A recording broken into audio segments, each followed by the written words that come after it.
Good evening, I'm Darren Kramer. Election Day is less than 2 months away now, and tonight we are helping you get to know the two major party candidates running for governor. News 8 is your local election headquarters, and in just a few moments, here at the historic Garde Arts Center in downtown New London, Democratic nominee Ned Lamont, a Greenwich businessman, and Republican nominee Bob Stefanowski, a former GE executive from Madison, go head-to-head in the first of 5 debates leading up to Election Day, Tuesday, November 6th. Governor Dan Malloy is not seeking a third term, making this the first time since 2010 there is an open seat for the state's top job. Many of the key issues in this campaign surround Connecticut's fiscal health. State budget deficits are in the multi-billion-dollar range, and economic growth is lagging. Both candidates propose radically different ideas on how to repair the state economy, something you will certainly hear more about tonight. Connecticut is facing challenges on a wide range of other critical issues, including the ongoing debate over electronic highway tolls, recreational marijuana, and expansion of casino gambling. In Northeast Connecticut, thousands of homeowners are struggling with crumbling foundations, and the state faces an opiate epidemic that is spiraling out of control. These are the issues that matter to everyone in our state. And tonight, as your local election headquarters, News 8 is proud to bring you this first debate between Ned Lamont and Bob Stefanowski. Joining us now is the moderator for tonight's debate, News 8's Ann Nyberg. And good evening and welcome to tonight's gubernatorial debate live from the historical Garde Arts Center in New London. We want to welcome our audience in the theater, on air, and online. The candidates, Republican Bob Stefanowski and Democrat Ned Lamont. Both have agreed to the following format for this particular debate. For each question, the first candidate will get 60 seconds to answer, and then the other candidate is provided 90 seconds for a rebuttal. That rebuttal will be followed by a 30-second response before moving on to the next question.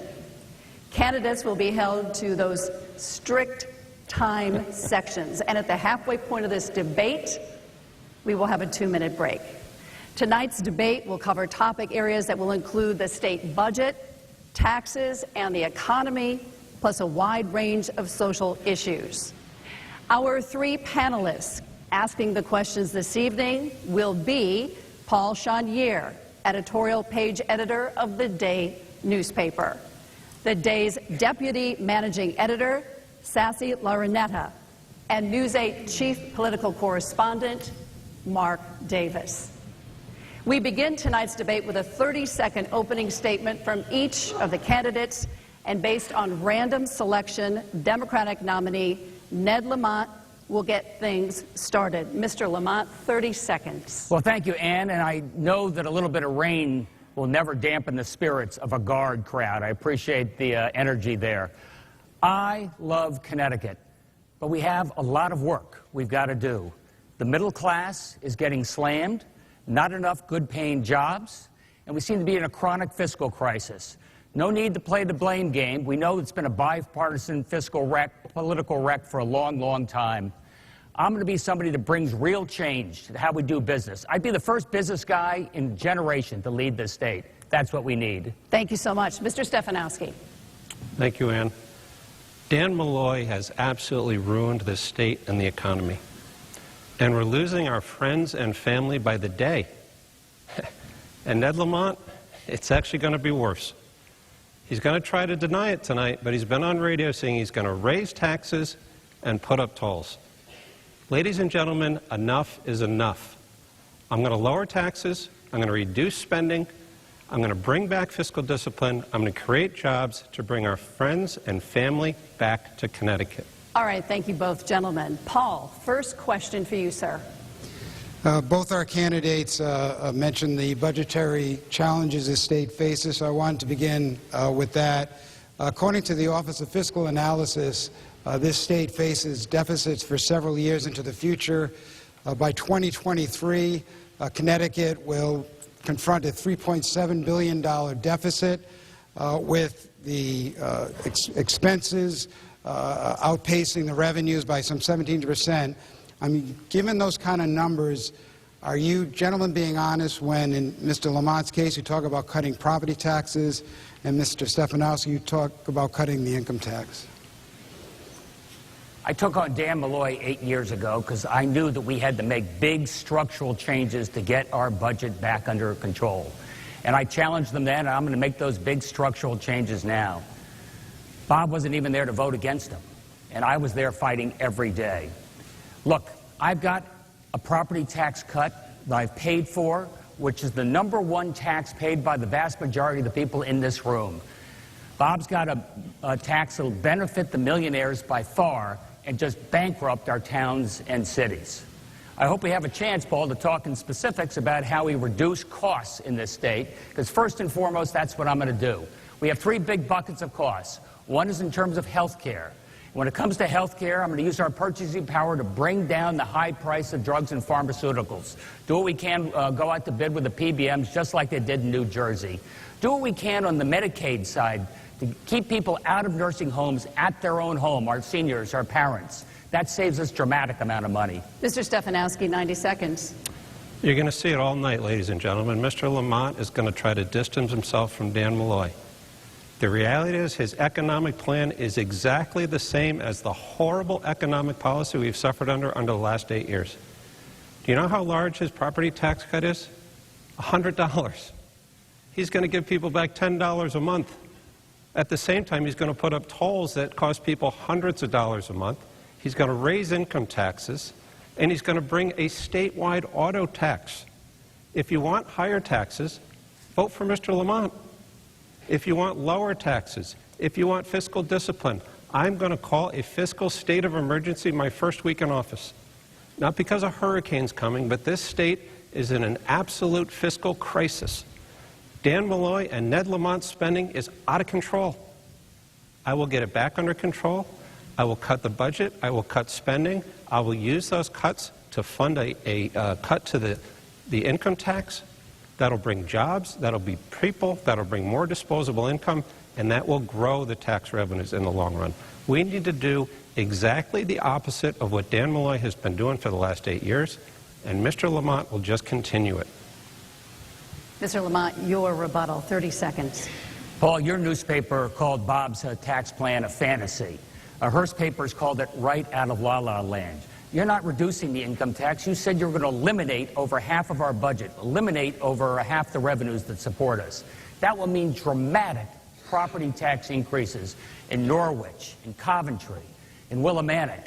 Those are the biggest taxes that people pay. I have a targeted property tax cut that will make it easier for our seniors to stay in their home and easier for young people to move into the state so we can get jobs back. All right, thank you. Sassy, your question. Thank you. The contract with state unions providing for benefits and pensions is locked in through 2027, a provision the legislature provided in return for various concessions. As governor, would you honor this contract or seek in some fashion to reopen it in pursuit of further concessions? Thank you, Sassy. Again, just when you hear it tonight, when Mr. Lamont says property tax cut, $100 a year.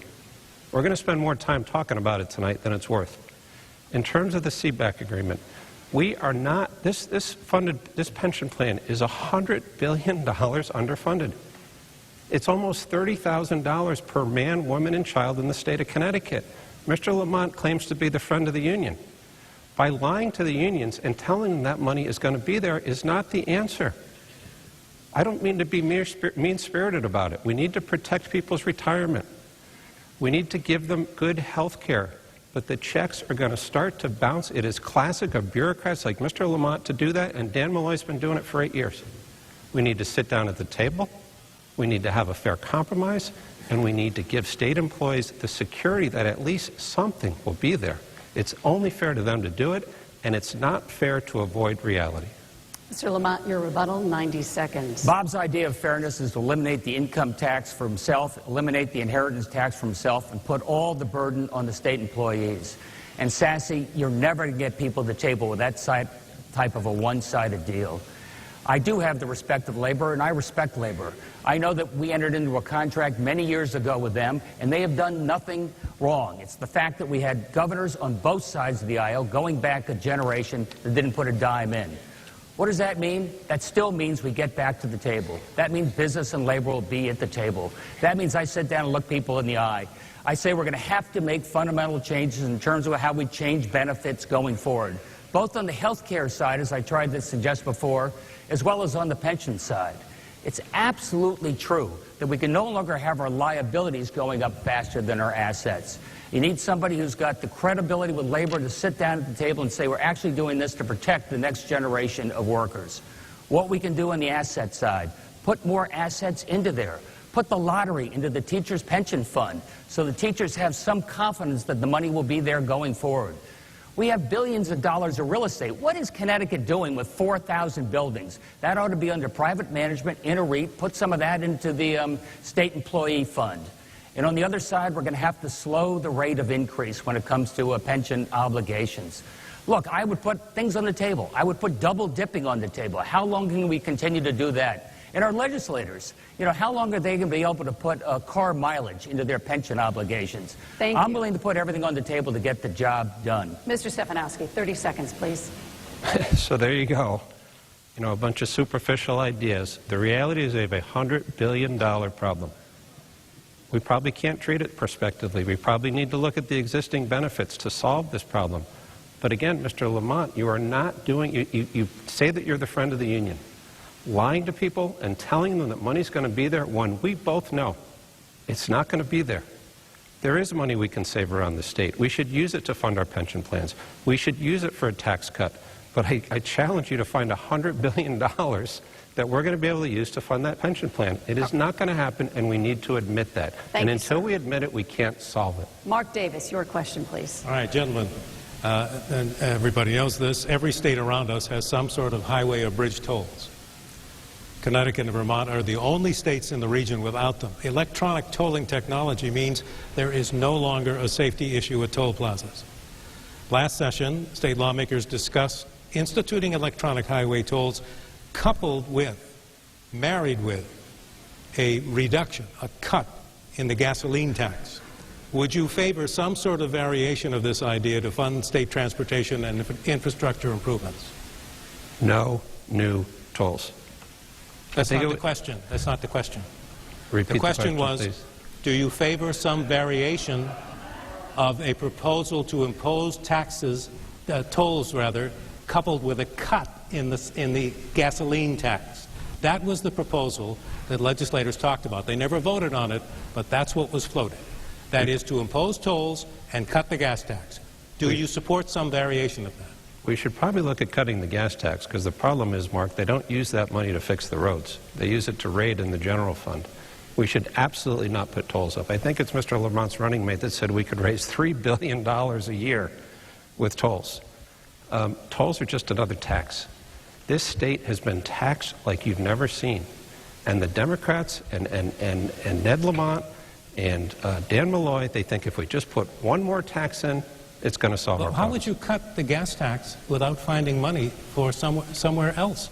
We need to pay the bonds to improve the roads. We need to bring the private sector in, Mark. There is a ton of private sector money out there that's waiting to invest in roads and bridges. Other states have done it. We can do it in the state of Connecticut. We cannot continue to do things on the back of the hard-working taxpayers of Connecticut. We've been doing it for 8 years. We've proven that it doesn't work. We lose federal funding if we put up tolls. Only 30% of the people on I-95 are out of state. I mean, I could go on for hours. What did Thank you for your answer, Well, Mr. I could go on for hours. Lamont. But you can't. I can't. I'd like to go on for hours. Mark, the point is that when Bob was at the 3I Fund, and they did fund roads and bridges work with private contractors, you know how they paid for it? With tolls. Even private enterprises need a way to get a return on their investment. Unlike what Bob says, I have been very specific. I would put tolls on the big tractor trailers coming in and out of this state, just like I do right next door in Rhode Island. What about marrying it to a cut in the gas tax? That's the rest of the question. And when we can cut that gas tax, I would do that at the same time, absolutely. But our location used to be a great strategic advantage for this state. The gateway to New England, the gateway to the Middle Atlantic states, rebuilding our ports, more frequent regular rail service.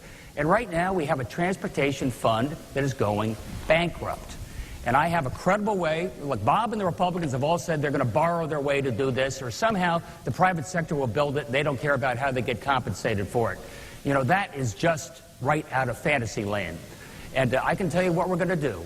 If we do this strictly in a lockbox, right for transportation, that's $100 to $150 million a year. Please. And that will go to transportation. That will go to more frequent rail service in Shoreline East. That will go to fix our roads and bridges. It's long overdue. I have a way to do it. I've honestly said how I'm going to pay for it. I haven't heard a thing about how you pay for any of his promises.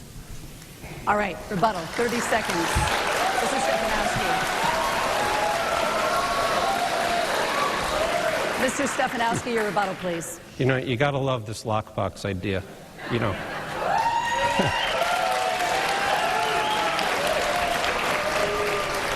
It's classic Ned Lamont. He talks about the DMV. What are we going to do at the DMV? We're going to upgrade the computer systems.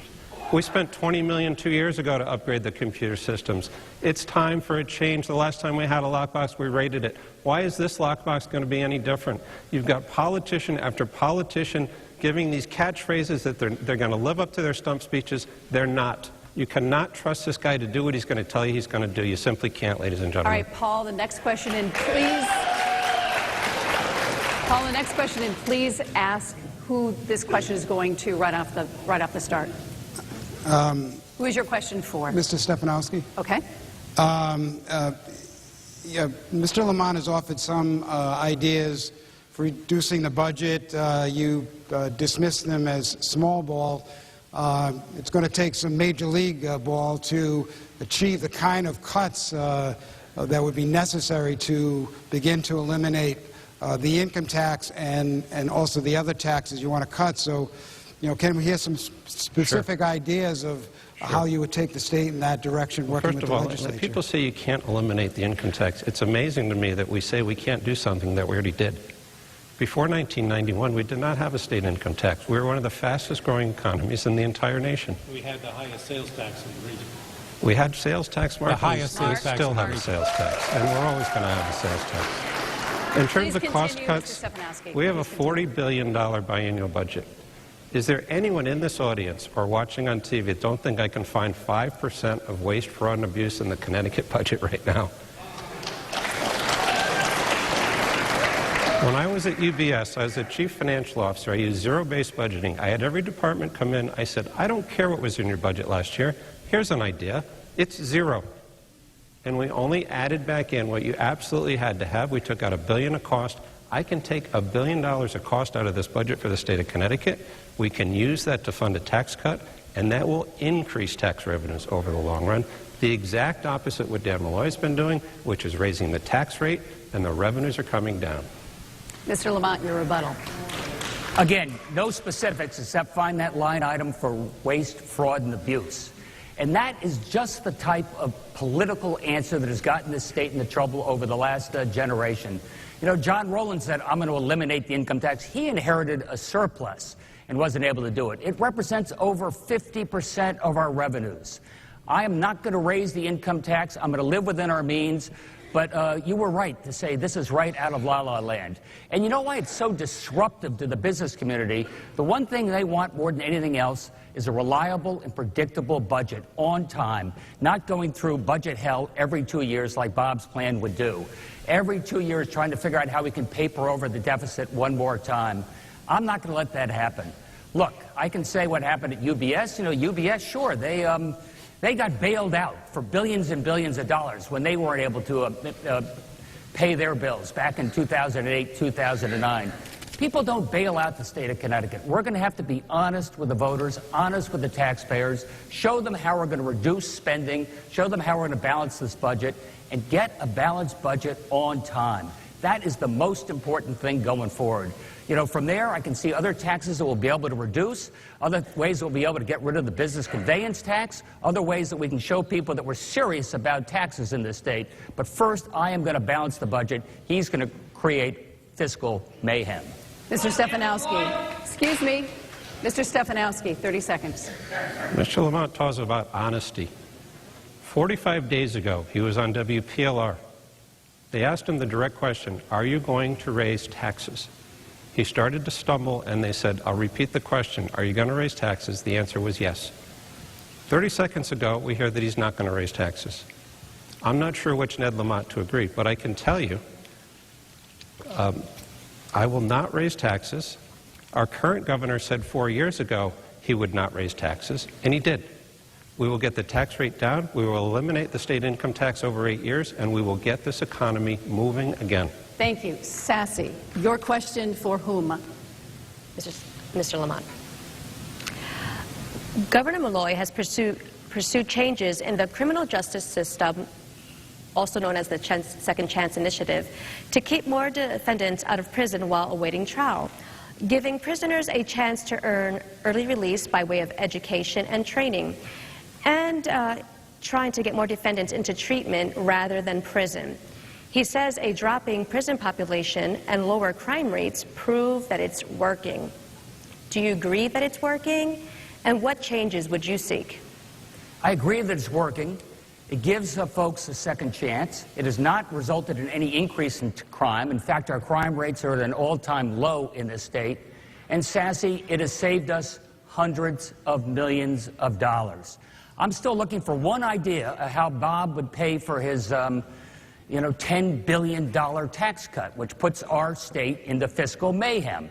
It would be disruptive to our budget and disruptive to anybody trying to figure out how they can invest and grow in this economy right now. Criminal justice reform, done properly, done carefully, remembering that security and safety on our streets is priority number one, has been a success over the last 8 years, and I'm going to continue to follow that carefully and see if we can save some more revenues, more dollars that way. Mr. Stefanowski, 90 seconds. So, Sassy, I'm all for giving people a second chance. I honestly am, and I think there's a bunch of people that deserve a second chance. The problem with the program as it's currently structured is almost 50% of the people that are released early are accused and committed of another crime. And you want to talk about cost. The amount of cost to do that again after they've already been in prison is extraordinary. You want to talk about the safety of our people out there. Some of these people that have been released early have committed violent crimes again. We need to look at that program. Again, I am all for giving people with good behavior a second chance, but that program is out of control. It's costing the state more money in the long run, and it's putting our citizens at risk. We need to look at it again. Bob is absolutely wrong on that. Our crime is at an all-time low. The recidivism rate is an all-time low. And I'm still looking for a couple of ideas of how he might save money to pay for that $10 billion tax cut. I've given you a number one.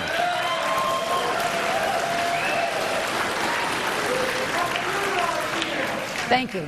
Next question, Mark. Gentlemen, both of you have visited northeastern Connecticut recently to visit homes and check out the basements of homes with crumbling foundations. This is a multi-billion-dollar problem. The real estate agents will tell you that next week. It has impacted thousands of homes across Connecticut because those foundations were built with concrete containing the mineral pyrrhotite, which expands with moisture and causes foundations to crack. The question is, who's responsible for this, and what is your solution to the problem? We start with Mr. Stefanowski. Bob. Yeah, so I'll try to answer your question that you asked, Mark, rather than editorializing on another question. This is a big problem. I was out there a couple weeks ago. These homeowners are on severe duress. And I don't think there's an easy solution to it. I do think we need to test homes for people that are willing to have their homes tested to see what level of this chemical is problematic. Once again, we're trying to do a patchwork solution to a real problem. We need to assess how big a problem we have. The solution is going to be a combination of probably some state money.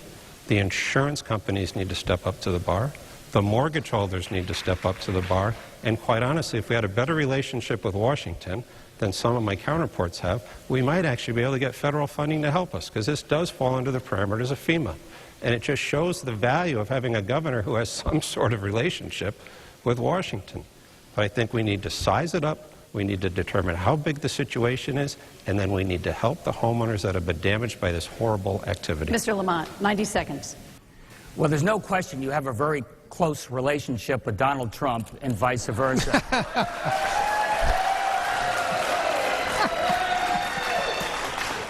And the headline said, after Bob visited the folks with the crumbling foundations, Bob, the crumbling foundations folks dropped dead. And let me tell you, these are people's homes. It represents potentially tens of thousands of homes, an entire region of the state, a part of the region where the grand list is sinking, the value of their homes are sinking. This is their nest egg and what they have. And you have an obligation as a governor to show leadership here. There's absolutely no question that the state of Connecticut and the taxpayers cannot fix this by themselves, and that's not going to happen. But there's also no question that we have to fix it. And as a governor, I would take the lead. I would go to the insurance companies and say, look, you're at the table. There's some litigation risk here. I think you're going to be part of the solution. I would bring the banks to the table and say nothing worse than sitting on a foreclosed home that's empty. I think you're going to be part of the solution. Ben Carson was up. Maybe I'd send Bob Stefanowski down to talk to the Trump administration and see if we can get a little bit of support from FEMA as well. But it's really a question of attitude when Bob said that. He's also said, I want to eliminate the minimum wage. It's a sort of, you're on your own, baby, and that's not what Connecticut is. Those are not what Connecticut values are, and that won't be the Connecticut when I'm your governor. Mr. Stefanowski, 30 seconds.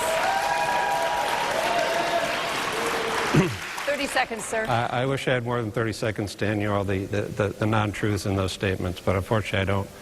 I'll tell you, the homeowners I met with, Ned, when I asked them what the top 3 things we could do to fix it, they said, thank God somebody's out here who has common sense. Because the other person that was out here just wanted to talk about setting up yet another commission and having a bunch of rhetoric around it. They want tangible action.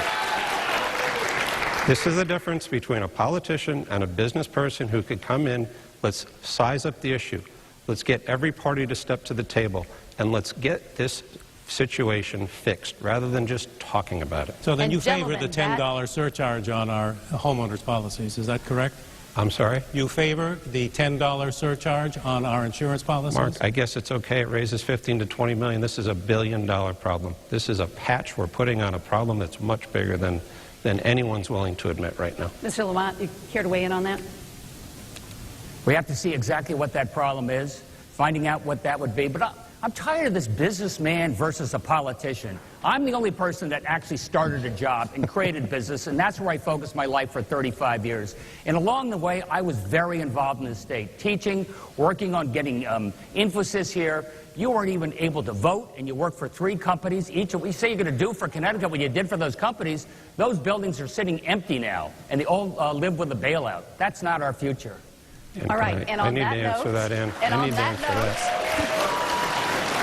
Gentlemen, you have 6 questions under your belt. I think we have a first start. We're going to take a 2-minute break. You do need to let me answer that, please. All right, I will yield to you. You have 30 seconds. You know why these buildings are empty, Ned? Because of the horrible economic policy and tax pressure that Dan Malloy and people like you want to put on the state. You know what Infosys does? They outsource jobs to India. Ned's proud of bringing emphasis here. It's moving hundreds of jobs out of the state of Connecticut to India. He brags about his cable company. In the last year, the cable company, he laid off 70% of employees and paid himself a $500,000 bonus. So Ned, you want to talk about the past and our experience? I'm happy to do it all night. But what the people want to hear is who's got the best plan to fix this economy, who's going to turn around the damage that Dan Malloy has exhibited, and I'm quite comfortable that I'm the agent of change and you're not. All right. 30 seconds. Just like Donald Trump, Bob Stefanowski has no concept of the truth. What happened to UBS is they lost hundreds of billions of dollars on his watch. They took handouts from the state, and then they left their main building. That's a building that's sitting empty. That one I don't even need to answer, and let's move on. All right, gentlemen, and on that note, okay. We're going to take a 2-minute break. We're off to a rousing start with more News 8 coverage of the Connecticut gubernatorial debate. We'll be right back.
And welcome back to the Garde Arts Center in New London. We want to get right back to our debate. Let's get to our panel, and the next question will be from Paul Chenier. Has to do with education, and this question will go to Mr. Lamont. Paul. I have to apologize. I'm going to ask another question not related to education. Sorry, Ann. I will yield. Go and it's to Mr. Lamont. Is that correct? Yes. Yeah, we're still. We've had some, progress perhaps on where budget cuts can be found, and we have someone in the audience today that suggested one place that the state might begin. It happens to be Mr. Stefanowski's running mates, State Senator Joe Markley, and he has pointed to eliminating the Commission on Human Rights and Opportunity as one place to reduce state spending, noting that citizens would still have the recourse to sue in the court, and that it's arguably a redundant agency. So starting with Mr. Lamont, is that one place perhaps we could start in reducing the size of our government?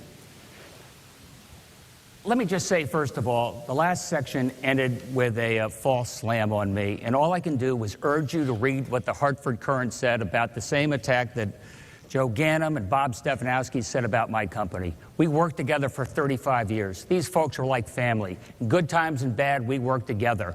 And I didn't get a bailout from anybody. In tough times, we had to tighten our belts and get the job done. And that's probably a concept that Bob doesn't understand as those layoff notices kept going.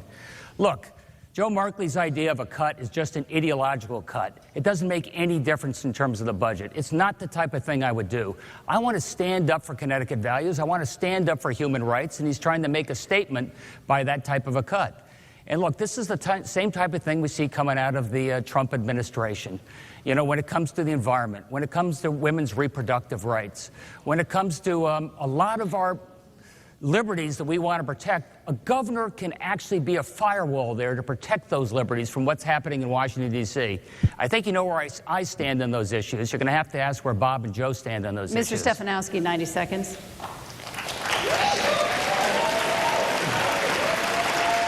Mr. Stefanowski. So we're going to look at all the agencies, and one thing I can tell you, I guarantee you there's too many. I guarantee you that, and I can guarantee you there's too many people in each of the agencies, and we're going to look at them across the board. We're going to do it with zero-based budgeting. We're going to start with a zero budget, and we're going to add back in what we absolutely need to have. We're going to fund education. Mr. Lamont likes to hit me on education. We're going to continue to fund education. Unlike Mr. Lamont, I'm a product of the public schools. I grew up in New Haven, Connecticut. My dad went to Hill House High. I had opportunity in this state that everybody should have. The public schools were great for me. I worked at General Electric. I worked at Price Waterhouse. I was able to build a family, a life, and a career here. The tax regime of Dan Malloy and what Ned Lamont wants to continue is going to ruin that opportunity for everybody. It is time for change, ladies and gentlemen. This state is being taxed to death. People are leaving. Our friends are leaving. Our grandchildren are leaving. Our parents are leaving. And under my administration, we're going to get things back in order. We're going to gradually cut taxes. We're going to reduce regulation. We're going to create jobs. We're going to make it like it was when I graduated from high school in 1980, a state of opportunity where our young people want to be again. Ned Lamont is going to do the exact opposite. Mr. Lamont, 30 seconds. Please, please. Mr. Lamont. I have no idea if this guy's going to cut anything at this point, except for maybe a commission that maybe costs $50,000. It's just poppycock. And look, I appreciate zero-based budgeting, but this is not GE. If you have a losing division, you just can't sell it or get rid of it. This is social services. This is education. This is corrections. These are things you need somebody with an entrepreneurial spirit to help make these things run more efficiently, streamline them, make the changes you need to do to bring down those high costs. And that's what I mean to do. Sassy, your question for Mr. Stefanowski. Yes, thank you. The next question is about retirement, and appropriately, it was submitted by Nora Duncan. She's the state director of AARP. In 2016, the Connecticut Retirement Security Program was created. It will give over for retirement at work through payroll deductions. According to AARP Public Policy Institute, employees are 15 times more likely to save merely by having access to payroll deduction. If elected, what is your commitment to continuing the implementation of this program? Mr. Stefanowski, please, 60 seconds. We should have access to payroll deduction. You look at one of the issues with the state employee pension plan is it's a defined benefit plan. Who has a defined benefit plan left today? We need to move towards 401k plans. You know, Mr. Lamont likes to make fun of the people in Washington. Look where the stock market is today. I'm sure Mr. Lamont is benefiting from it. That's an example of what sound economic policy at a national level can do for an economy. Cutting taxes, putting America first, recutting all the lousy deals that the prior administrations have put into place. Please. As opposed to more of the same, tax and spend, let's add a toll, let's add a tax, and suddenly we're going to get a different answer than we've had over the last 8 years under the horrible economic policy of Dan Malloy. That's what you're going to get here, a continuation of that. Mr. Lamont, and I'm going to ask that you don't applaud, please. This is taking your candidate's time. Thank you. Mr. Lamont. The vaunted Trump tax plan that Bob salutes, what happened to the Republicans? It used to be the party of fiscal conservatives. This is now a tax plan that will cost probably close to $1 trillion a year in deficits as far as the eye can see. And Bob, we can't do that. We have to balance our budget in this state, something that politicians don't understand. I was hoping a business person would. It's also a Trump tax plan that costs the state of Connecticut well over $1 billion by eliminating the opportunity to deduct state and local taxes. This is a state that already sends a lot more money to Washington than we get back. That compounds the problem. Sassy, to your bigger question, yes, we have to do everything we can, not just in the public sector, but to give privates an opportunity and incentive to save for their retirement. Our retirement used to be our home, used to be Social Security, and used to be a pension. The pension is something that's at risk in terms of many places around the country, and something I'm trying to shore up in as prudent and thoughtful and fiscally conscious a way as I can. And I'll just tell you one other thing with the Trump tax plan. What do you think that's going to do to Medicare? What do you think that's going to do to Social Security? The next big cut they're going to be looking for is going to be subsidizing tax cuts for the wealthiest citizens and taking it out of the folks that need that most for their retirement security. I'm not going to let that happen in Connecticut. Mark Davis, please. Mark Davis, your question for Mr. Lamont. I thought I had 30 seconds, no? Oh, I'm sorry. Sorry, Ann. Bob, you have 30 seconds. I'm sorry, Mike. Thank you very much. You know the best way to solve all these problems, whether it's retirement savings or entitlements, it's a good economy. And you know why we have a problem with the new tax plan coming out of Washington? It's because we have a state income tax. That's why we're going to get rid of it. Mr. Lamont loves to push blame onto Washington. He'll talk about hours for what's happened in Washington. You know what, ladies and gentlemen? People care about what's going on in Connecticut. They want to fix this economy. He has no plan. He's more of the same. So he'll spend the next 20 minutes talking about everything other than how we fix the state economy. All right, thank you very much. Mark, your question for Mr. Lamont. Hi, this is another question that came from a News 8 viewer, Kevin. He says, with the state deficit growing larger and without an appetite for tax increases or tolls, will you legalize recreational marijuana like other states around us? Please. As a new source of tax revenue for Connecticut, especially since some polling shows 70% or more of state residents are in favor of it. Is that to me, Mr. Mark? Lamont first. Yes. 60 seconds. Yes. The answer to that is yes, Mark. All of our neighbors have legalized marijuana. We do this carefully, we regulate it, and it is another source of revenue for this state. And it's the type of things we have to do to think creatively to get this state going again.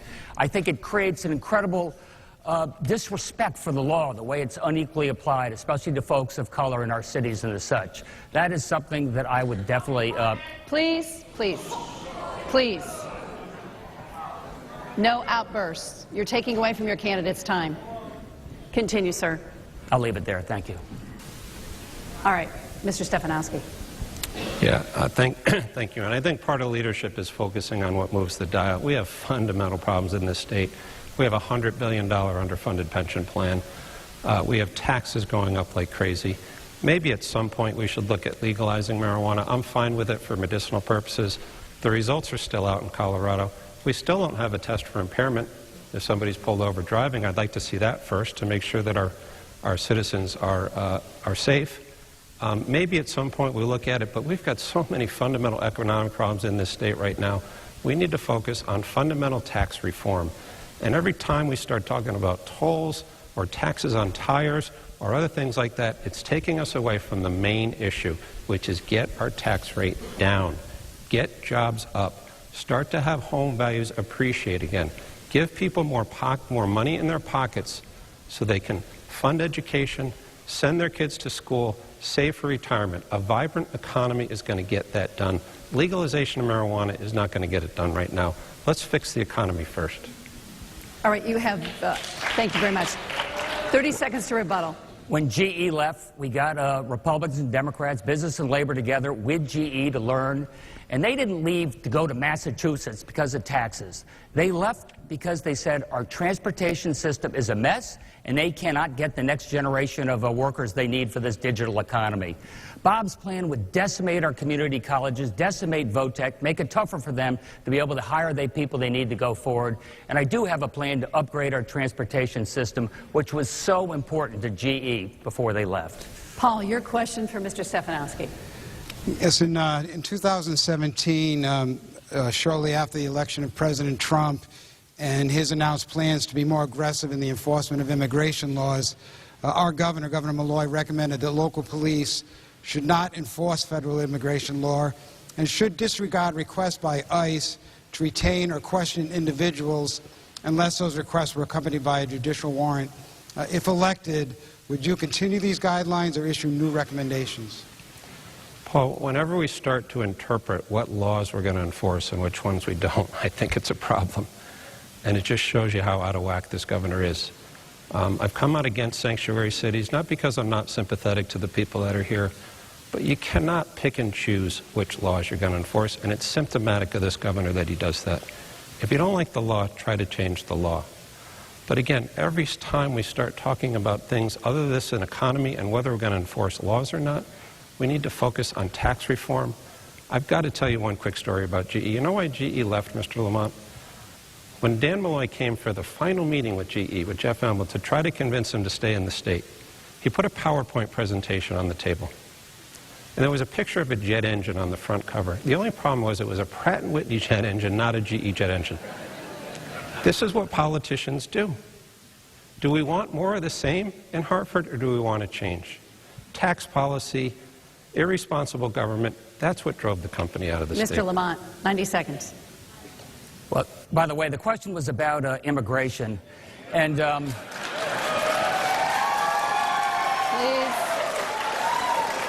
Thank you. Please.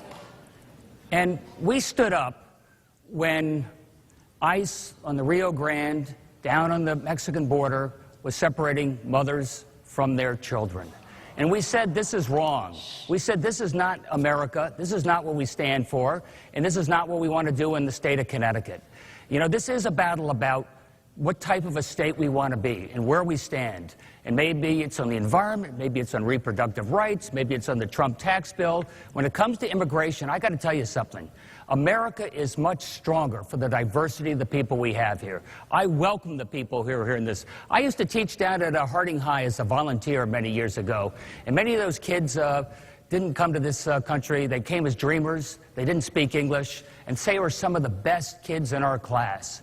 And I was there teaching them, and I want them to know that they've got a home here. I want them to know that we want them to be productive citizens here in the state of Connecticut. I want them to be tax-paying citizens, and I want them to be able to grow our economy. I think, you know, Donald Trump's plan, and I don't know where Bob is on this, is absolutely wrong. And by the way, I don't think you need the mayors doing all of ICE's work. We're doing a heck of a lot of work just trying to keep our streets safe. That would be my priority. Mr. Stefanowski, 30 seconds. Yeah, my grandparents came over from Poland. My grandmother worked on the Housatonic River shucking oysters. So I'm very sympathetic to immigration and the challenges that we have. But Mr. Lamont, I'm running for governor of the state of Connecticut. I don't need to go down to the border for a press conference. I am focused on the fundamental reforms that we need in the state of Connecticut. Please. We can try to distract us all night and the viewers all night about issues beyond our control. How about we spend the next 10 to 15 minutes talking about how we fix Connecticut? Sassy. Next question for Mr. Lamont, please. Thank you. The next question is about the opioid crisis. The epidemic is having a profound impact here in Connecticut. Last year, there were more than 1,000 overdose deaths. And according to the National Institute on Drug Abuse, Connecticut is among the top 10 with the highest rate of overdose deaths. What should be Connecticut's most effective use of resources to stem the tide of the crisis? And what do you view as the first priority? The first priority is to centralize responsibility for the opioid crisis. So we have the Naxalon in one place so that we're able to get it to places where you need it when there's an emergency, as there was in the Green in New Haven just a couple of weeks ago. But there's also some amazing local efforts right here in New London. And as you see what they've done there in terms of how not only do they work with these people, they stay involved with these people as navigators, they follow them through. There are very few places in the country where the opioid crisis, the epidemic, is beginning to recede. And I salute the people of New London, what they've been able to do going forward. And finally, it's going to take mental health support. And I can't stand the fact that we're cutting back on mental health and social services in our schools, something that would be even more severe if we, eliminate over half of our revenues. These are the type of things, look, we have more people dying of opioids than we do in cars and suicide. It's just a tragedy in this country. And you've seen what's going on in our communities across the state. I would take the lead on this. I'd start with a central authority so we can be able to deploy quickly and properly. Thank you very much. 90 seconds, Mr. Stefanowski. Well, there it is again. The answer to the problem with government is more government. Let's create a drug czar. Let's create another department. Let's create another bureaucracy when we had over 1,000 people die from the opioid crisis last year. It's time for action. It's not time for centralization and drug czars. It's time for action. Governor Malloy cut the funding for mental health that could have helped this problem. We need to work with the pharmaceutical companies. We need to work with the doctors. We need to work with the insurance companies. We need to look at education. We need to look at what's happening in the families, but we need action. We don't need centralization. We don't need yet another department. We need to move quick on this. It's a real problem. I've got 3 daughters, 24, 19, and 15.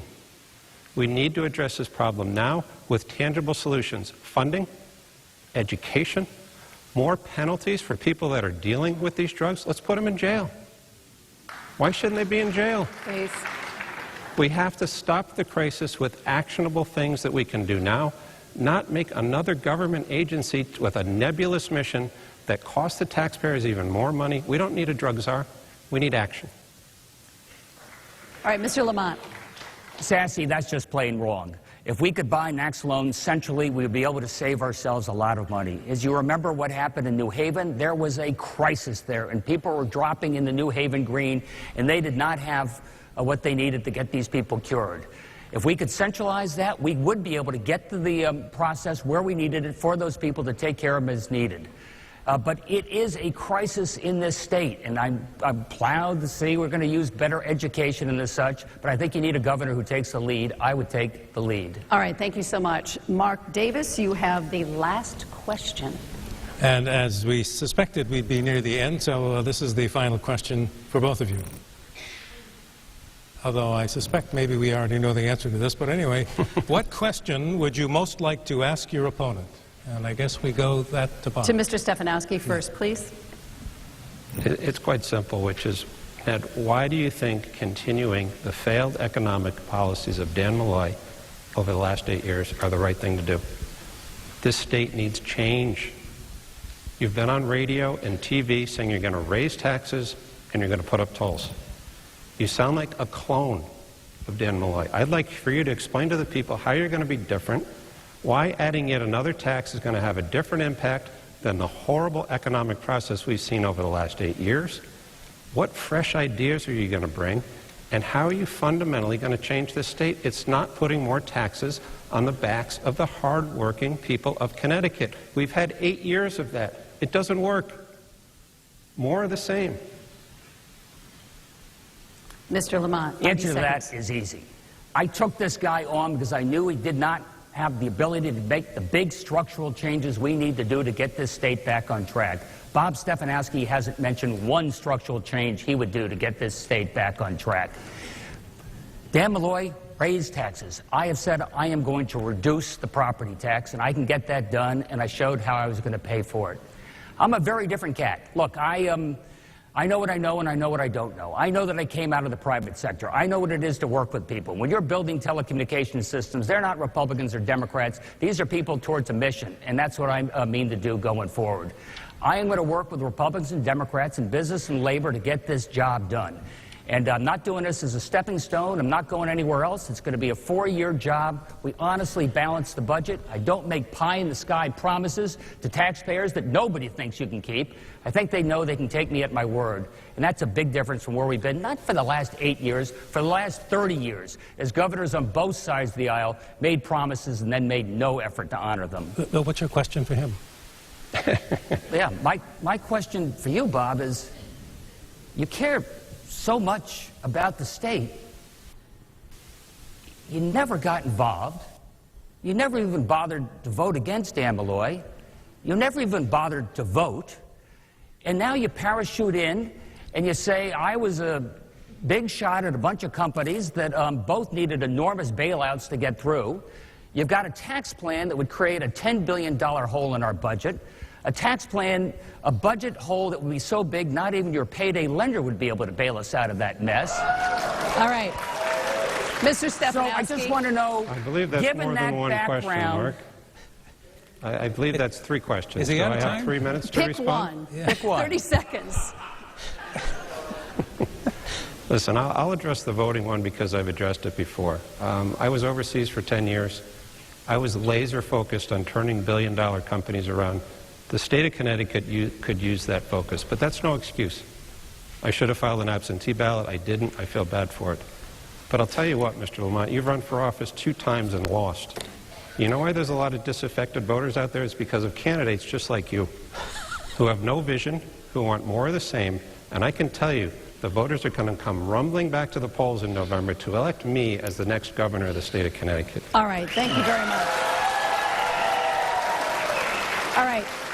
I believe we have, I'm going to talk to the producer here. We have a little bit of time left.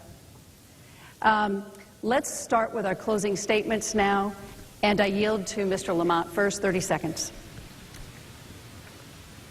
Let me try and change the tone of this debate a little bit. Yesterday, we remembered 9/11. I'm sure that Bob was there. I was at firehouses, thanking the first responders who were there, at memorial services. I remember the tragedy of that day, but I also remember that day, faced with a crisis, we all stood together as Americans, and we were united. We weren't Republicans, we weren't Democrats, we weren't business, we weren't labor, we weren't blaming people, we were united. This is a very different situation. We have a crisis. You need a governor who can bring people together, not blame, bring people together to get a solution. That's what I will do. Mr. Stefanowski, 30 seconds. Please, please, please, please, please. Mr. Stefanowski, 30 seconds, please. I do think we need to bring people together, and I've been doing it my entire career in the corporate sector. I grew up in New Haven. I know how to negotiate. I know how to build alliances. But this state is in an absolute crisis. And I don't know if anyone in the audience or anyone on the air, if you fundamentally believe that your taxes will not go up under a Malloy administration, does anybody truly believe that? You know, you can talk about getting rid of the state income tax in 8 years, and we'll do it. But I think most people trust that I will work 24 hours a day, 7 days a week to reduce this ridiculous tax burden on the state of Connecticut and get our taxes down. And just really, please, please, stop. One more question, please. One more question for me. If I asked you to sing karaoke, what song would it be? Mr. Lamont. I think I would sing a little bit of Bob Marley if I had my choice. Okay, Mr. Stefanowski. Mr. Stefanowski. To make it easy, I'd probably sing Happy Birthday. All right, there you have it. All right, we want to thank everybody for attending tonight's debate, both here at the Garde Arts Center, and those of you watching on television and online. We will have post-debate analysis for the next hour right here on MyTV9, and a complete wrap-up at 10 and 11. Next Monday evening, News 8 will broadcast another debate from the Schubert Theater in New Haven. You can watch that on MyTV9. And we bid you good night. Thank you, everyone. Good night.